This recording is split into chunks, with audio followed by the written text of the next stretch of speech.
I am the Ascended Master Liberty, also known as the Goddess of Liberty, but I do prefer simply to be known as Lady Liberty, for the term goddess has so often been misused on earth by those who did not want to see the liberty of the people. And so naturally you can see, my beloved, that liberty is a flame that has indeed been held and carried by many people in South Korea. If they had not done this, what would have truly stopped the invasion from the north from taking over the entire country? It was not only the soldiers, it was not only the help from the United States, although these all played a role, my beloved. But do you realize that when it comes to physical events, they are only the tip of the iceberg. There are always components in the other realms, and I can tell you for sure that had it not been that a sufficient number of people in South Korea had carried some aspect of that flame of liberty, then communism could not have been turned back in the physical octave. You saw what happened later in Vietnam, and you have seen what has happened in other countries. And the main reason for the communist takeover has been that there had not been enough people who have carried that flame of liberty, where they simply knew that communism was not in the best interest of the nation. They knew it was not right, and they were not willing to submit to it in their minds, always holding the vision that their nation could be free. And so, my beloved, holding a spiritual flame, embodying a part of a spiritual flame and carrying that flame with you is a matter of truly knowing that that flame is the ultimate reality, that the spiritual flame is far more powerful than any force on earth, and therefore in your mind, in your heart, in your being, you never allow your vibration to switch into the perversion of that spiritual flame, which always, of course, is colored by fear, but as there is a flame of liberty, there is, of course, a perversion of it. That perversion is not in a dualistic polarity with the flame of liberty, for the flame of liberty has no opposite. But there is still a perversion, and that perversion is, of course, many shades, but it is actually a fear of freedom, a desire for security, for absolute safety, an unwillingness to make decisions and see the consequences, but wanting someone else to make decisions for you, therefore wanting to have a strong centralized leadership. And so there were people in North Korea at the time of the war who carried that flame, but because there were more people in Korea who were loyal to the flame of liberty, they could not prevail. And we ask you to consider, you who are spiritual students, that many of you are already carrying a certain spiritual flame in your hearts, and all of you are capable of doing this if you are willing. And it means that you apply to the Master who is representing this flame for the earth. It also means that you make a decision in your mind that you will not ever allow your mind to take in the perversion of that spiritual flame, whatever it may be that is your preference. My beloved, it is a matter of knowing that the spiritual flame is ultimate reality, and that it does not matter how conditions look in the physical octave, for you know that when you hold firm and carry that flame and radiate that flame, then regardless of the outcome in the physical, eventually that flame will prevail. There may be some instance where there will seem to be a setback because certain physical conditions cannot be avoided. But it is not always a matter of avoiding the temporary physical conditions. It is a matter of a more long-term awakening in the minds of the people. And you will see, for example, that there were some people that because they carried that flame of anti-liberty in North Korea, they had to have the experience of being under a centralized dictatorship for so long until they decided that they had had enough of embodying that anti-flame, and they are now maybe beginning to open up to carrying the flame of liberty that can liberate their country. And so you see, my beloved, if you wish to hold any spiritual flame, You need to be firm in your mind and heart that you will not go below. You will not go into a fear-based vibration. You will stay true to the flame that you know is the ultimate reality. And so you see, my beloved, this is a potential that is a step up from giving invocations and decrees, and it is time that many people around the world realize that when you have followed Ascended Master teachings for a certain time, and you have faithfully used the tools we have given for the invocations and decrees, you have the potential to select a certain spiritual flame and then to begin to carry that flame and gradually to begin to embody it to greater and greater degrees, so that you become the open door for the Master who represents that flame to radiate that energy to your surroundings. And this is truly a step up that requires a certain degree of Christhood, but those who are ready for it will know it, and many of you have already had a devotion to a certain flame that you have been holding, but by becoming more conscious of it, you can be the open door for it to a greater degree. Now, my beloved, I wish to also give you some teachings about the potential we see here in South Korea. You need to realize what was said earlier, that the reason why we of the more female masters are stepping forward at this conference is because you have had these two conferences so close together, and they form an alpha and omega polarity. And so the male masters gave you the overall vision and gave you certain overall concepts about society at our last conference, and we who are the more feminine masters, we wish to give you the more practical day-to-day perspective. And this is not because we consider that there is a particular problem or a particular crisis in South Korea in these areas. It is because we see the opportunity that a breakthrough can happen in this nation. You should realize, my beloved, that when we bring a problem to your attention, it is not necessarily, and in fact rarely, because you have that particular problem to a critical degree. It is often because we see that you have the opportunity to transcend that problem, and therefore you should always consider that our teachings are never a criticism, but always an opportunity. And so I wish to talk about the situation in South Korea that was exposed to a large degree by the process that led to the impeachment of the president, where you can see that there was a tendency that the younger people were the ones who took a stand, who were willing to demonstrate in the streets, who were willing to speak out and demand change, whereas there was a tendency for the older generation to, so to speak, hold fast to the old ways and not wanting to rock the boat or overturn status quo. And so you need to recognize here that there is a necessity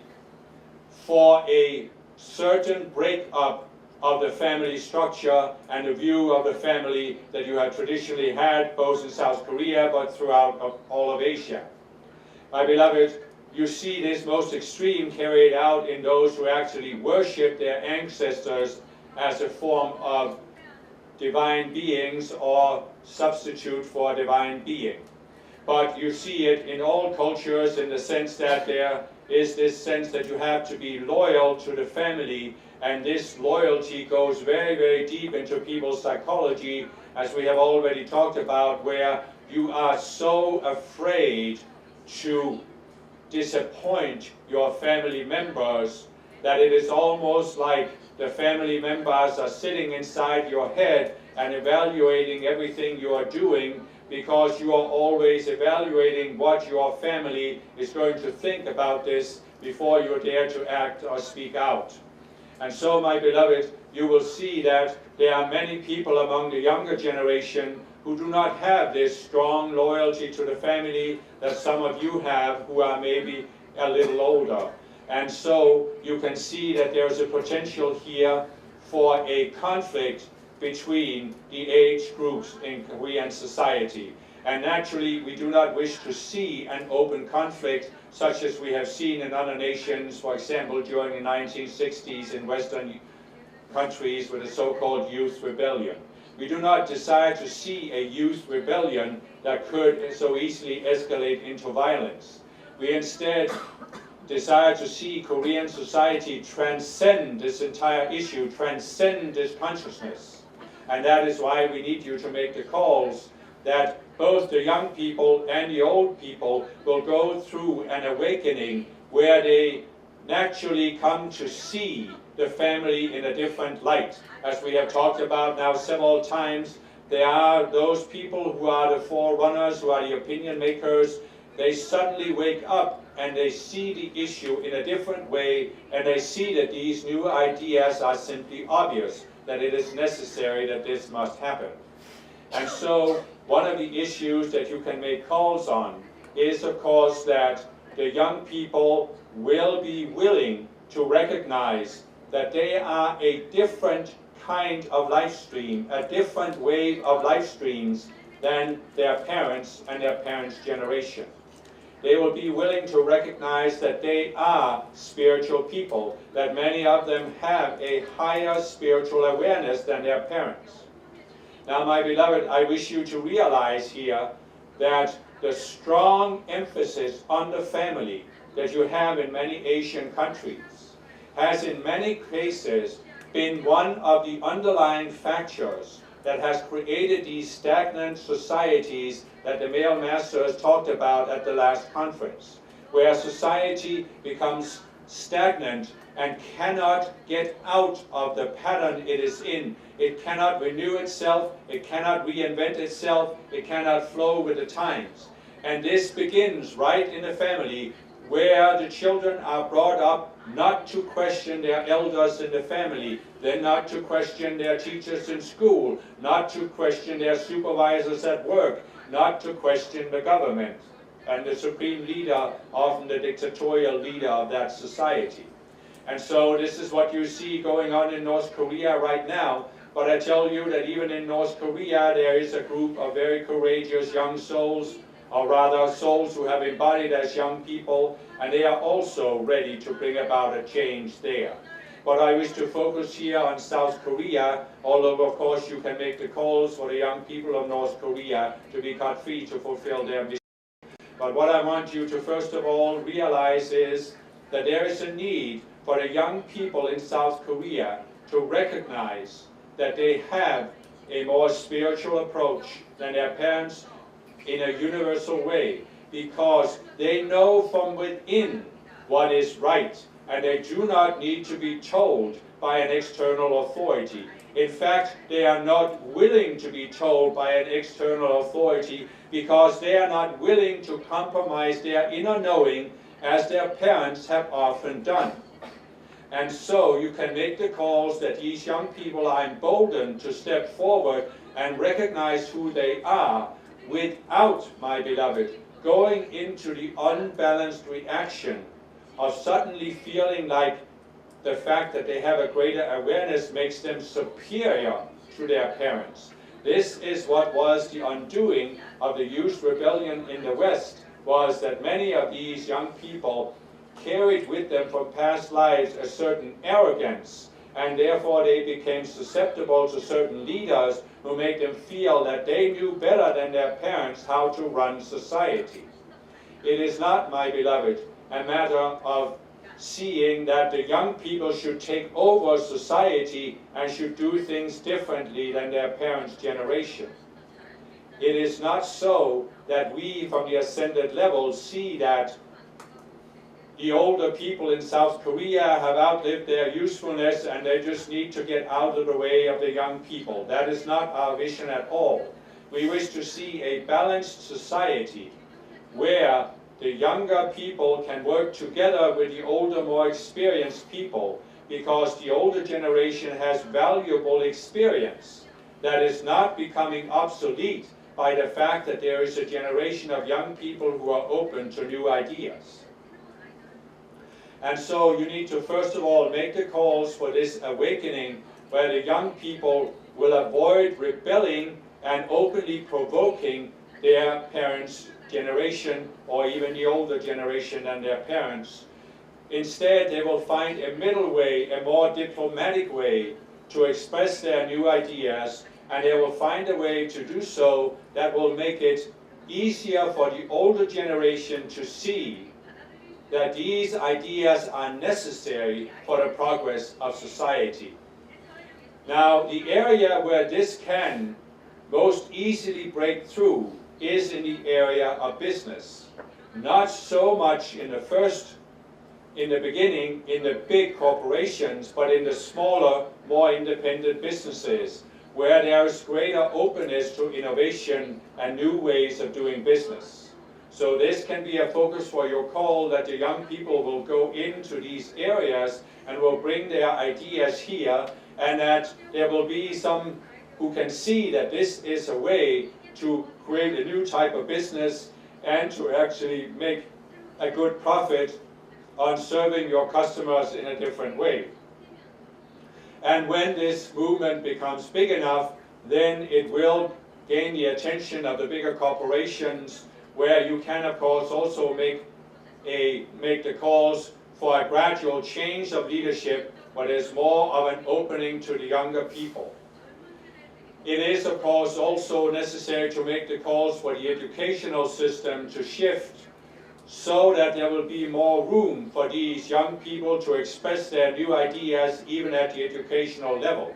where there will be more of an openness, where they will, if necessary, go beyond the teachers and organize themselves and find ways to support each other in bringing forth new ways and new ideas. But again, this can, as its highest potential, be done in a non-confrontational way, where even the teachers in the educational system realize that if they are to keep up with education in the Western world, they need to be open to some of these ideas. There are, of course, many young people also in other parts of the world who also in the coming decade or so will begin to reform education there, and therefore you will not stand alone here in Korea. You will see that there will be other nations where there will be new demands made by young people about the education and how they want to be educated and how they want to have an education that is more related to an actual job situation instead of just being a theoretical, abstract education, and then when they stand there with a degree, there is nobody who will hire them because they do not have the knowledge and the skills that are needed in the business world. And so these are simply common sense ideas that you can make calls for, and then as you make the calls, more and more people will see that these changes are obvious and need to happen. Now on a deeper level, you can make calls for the changing of the view of the family that has been prevalent in South Korea and Asia in general. There is a great fear on the part of the older people, and you can make the calls for the older people to be cut free from this fear. I tell you that this dark force that Parvati was talking about, there is a certain set of demons that are seeking to maintain a grip on the older generation, where they are very afraid of dramatic changes in society, and especially dramatic changes in the family structure. Now you realize, my beloved, that one of the great advantages of a highly developed society is that you overcome this very old dynamic where the old people know that when they get too old to work, their only way to survive is to have their children support them materially. When you have a more developed nation where the older people get a pension so they are not financially dependent on their children, then there is the potential that the older generation can overcome their fear of having a change in the family structure. You will see that the old family structure, it is actually so that the parents have a certain subconscious desire to limit their children. They want to see the children do well materially so they can support their parents, but they do not want their children to go beyond what the parents can see as the vision for how their children should live their lives. And this, of course, is a force in society that works against progress and change. naturally the older generation are still so blinded by the dark forces that they will feel threatened by a change in the family structure, even if they are not financially dependent on their children. They will feel that this will destroy the stability of society, as many people have felt that it was the loyalty to the family that was the pillar of a stable society. But as we have said many times, we are not looking for stable societies, my beloved, because we do not want to wait centuries before we can have the manifestation of the golden age of Saint Germain. We want it to happen much sooner, and therefore we need to overcome all forces that are working against progress because they are afraid of change. And so you can make the calls for the older generation to be cut free of this change, or this fear of change, so they can realize that if their nation is to come up to a higher level, then this can happen in only one way, namely by the young people being allowed to fulfill their full creative potential. And if the young people are going to be set free to fulfill their creative potential, then they, the parents, need to overcome this desire to have their children live according to their vision. Do you see, my beloved? The young people have the vision of how to create a golden age society. The older generation, most of them do not have that vision. So if the old generation are so desperate to make the young generation to conform to their own vision, then the golden age ideas cannot come forth. Because in order for the younger generation to fulfill their creative potential, they need to be free to go beyond the boundaries set by their parents' vision. They need to be free to live in a different way. Even many of them, as was talked about at the last conference, without holding a traditional job, but pursuing spiritual interests. Some of these young generation, these younger people coming in, they will not want to have families.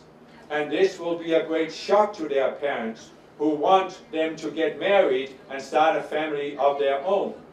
My beloved, you will see the need for many changes in the attitude to the children, where the parents will allow them greater freedom. As this messenger knows from a personal example he was made aware of, there are many Korean parents who do not want their children to marry foreigners.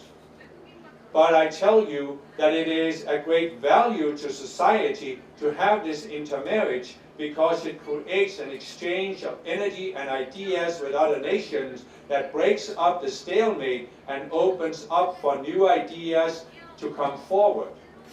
And so in this particular example, the woman was not allowed to marry a foreigner until after so many years of remaining unmarried, that for her parents it was a greater shame that she was unmarried than if she married a foreigner.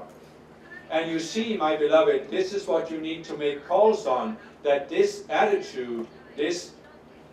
wanting to maintain a grip on the traditional family structure begins to break up, and that the parents actually begin to overcome their fear-based look at the family and their fear-based look at their children, for it is fear that is behind this attitude. And so that the parents become able to say, but what is actually the most important for our children? Is it not that the children are happy? And then we cannot allow ourselves to think that our children can only be happy if they live the way we think they should live. We need to realize that our children can be happy only when we allow them to live the way they think they should live. And we love them and support them, and we may even gain great joy from seeing our children unfold their creative potential in a way that we could not even imagine. And naturally, I know that there's a certain percentage of the older generation who will not be willing to make this change. But with your calls, many will be able to make this change, as some have already done. And there are others who are getting very close, and they just need that last impetus of being free from these dark forces who are having these hooks of fear in people's emotional bodies. Now, my beloved, you will see that there are many among the younger generation who simply are not susceptible to this fear. And this is the greatest potential for change, is that you have all of these young people who are not affected by the fears of the older generation. And of course, you can make the calls for them to be even more emboldened to stand forward. Again, not in a rebellious way, but where the children maintain a respect for their parents, where they understand that their parents grew up in a different time, where there were forces at play that have not affected themselves as younger people. And therefore, instead of rebelling against their parents or looking down upon their parents, considering their parents to be old-fashioned or primitive, they can have respect for their parents and gradually help their parents see that this is simply their way of looking at life, and that they need to live their lives based on their own vision, and that this is what will truly make them happy. And there is nothing wrong with young people explaining this to their parents and confronting their parents with a question, but do you not want me to be happy? And how can you expect me to be happy if I live my life in a way that is not my way to live? And there are many among the older generation who can be changed by having their children talk openly to them in this way. That is not rebellious, but that is indeed being willing, as we have talked about earlier, to openly express what you feel about what your parents have been doing to you, where you on the one hand can express your love and your gratitude to your parents for the fact that they have given you what they gave you as you grew up, but you can also explain to them that there are certain aspects of the attitude they have that makes you feel a certain way, and that you feel that this is limiting you, and therefore you are asking your parents to realize that you need to live your life in your own way, not in their way. It is not that their way was wrong for them, because times were different. But in the times we have today, I need to live my life in my way, for this is the only way I can be truly happy and fulfill my potential. My beloved, you can make the calls that the young people, for they are the ones who are capable of bringing the change, will find a different way to talk to their parents' generation and even the older generation, so that instead of being confrontational, they can seek to just speak from the heart and explain how they feel, without even attempting to persuade their parents, but simply explaining how they feel and setting their parents free to gradually, over a period of time, come to see that, oh yes, I actually do want my child to be happy, and if this is the only way my child can be happy, then I may not accept the way my child is living, but I do accept that this is the only way my child can be happy. And so you see, my beloved, again, we are not trying to say that there is a big crisis here in South Korea. We are saying there's a big opportunity, because I tell you, we have, as the Ascended Masters, for decades, seen the potential that we are now pointing out to you. We have brought people into embodiment, and many of you who are sitting here, many of you who have studied our teachings and given our invocations, are precisely brought into embodiment in order to fulfill this role of bringing your society forward. But there are tens of thousands more young people who are brought into embodiment precisely because we saw the potential that South Korea can be the open door for new ideas that can spread not only to North Korea, but even beyond this to the greater Asian area, my beloved. You may not realize I think, as Korean people, where you have a certain tendency to be modest and humble to some degree, you may not realize that there is much attention on South Korea in this area of Southeast Asia and even beyond it. Because there are other nations who are realizing that you have gone ahead of them in many ways, and they are somewhat curious as to how this has happened. And therefore, as you are able to manifest these changes, there is a potential that they can spread to other nations. And of course, as you, in the coming years, the Ascended Master students in South Korea, as you begin to see these changes, you can also begin to make calls for other nations, and we will of course direct you in this process. You can also see the potential that there will be groups in other nations who will begin to follow the teachings and use the teachings, and you can then create a network of Ascended Master student groups who are supporting each other, even as you heard from the nation of Kazakhstan, where you begin to work together and you focus your invocations and decrees on a particular nation because you see the need to help this nation over a particular hump in their road towards the Golden Age. And so you see that there is much potential here, but we do not want you to go too far ahead, but to take things one step at a time. For right now, you who are embodied in South Korea need to focus on your nation and this great challenge of bringing about the reunification of Korea. I can assure you, my beloved, that the reunification of Korea has very great significance even on a planetary level, because it is truly the last nation that is divided by the conflict between communism and capitalism. And therefore you see that by overcoming this division, it will, so to speak, be the final nail in the coffin on the dark forces' attempt to use the capitalist-communist duality to create division on this planet. And so you might say that this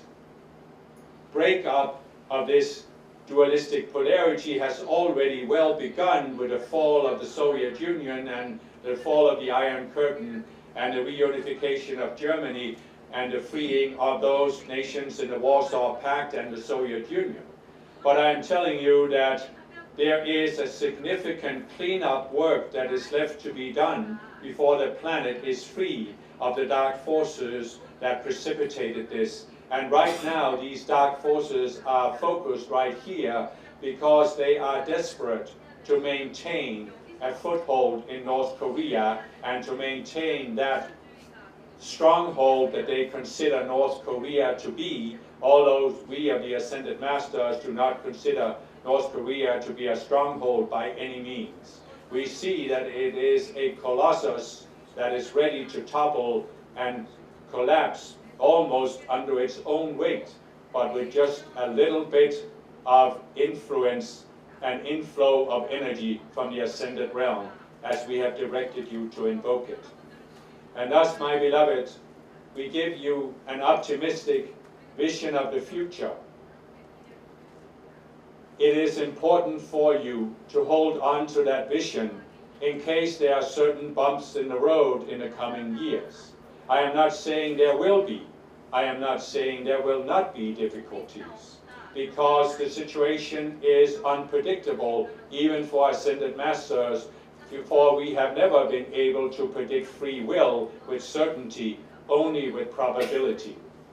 And so, my beloved, there is a high probability that the transition can happen peacefully and relatively smoothly, although there will, as Kuan Yin expressed the other day, be great challenges for the Korean nation if you were suddenly reunified with the North and had to carry the responsibility of bringing the dysfunctional economy of North Korea up to a modern standard. But nevertheless, even this process can happen relatively smoothly and even be to great benefit of South Korea, because it would, so to speak, force you to go beyond the established power structure in South Korea, and it would force you to think anew and bring forth new ideas. And this is again where the younger generation could be ready to step forward and say, but this is a situation where the experience of the older generation is not sufficient, but we have the ideas and we want to be allowed to carry them out. And so, my beloved, I have again given you much. I realize that your chakras are at their maximum capacity,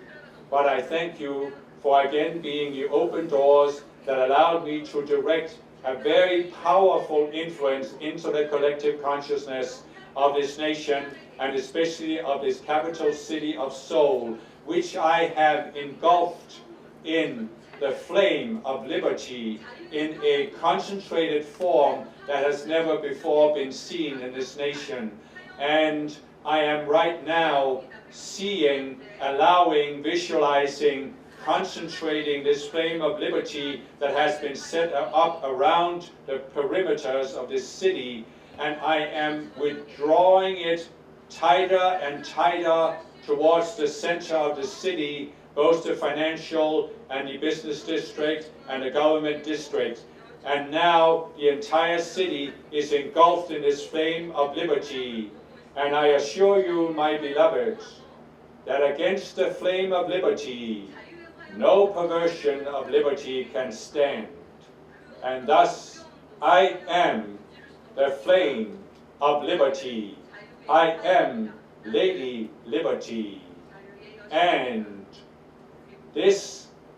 capital of Seoul is now liberated from a certain portion of darkness that I have been allowed by the law of free will and your calls and your willingness to be the open doors to consume this day, in order to give a new opportunity to this nation, and especially the younger generation who are waiting to step forward and be allowed to bring forth their creative potential.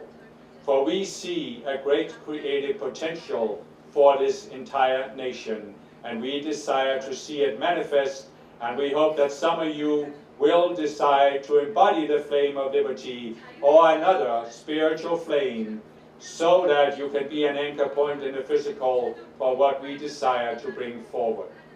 Thus, with my deepest gratitude for your attention, for your awareness, for your presence, I thank you, my beloved.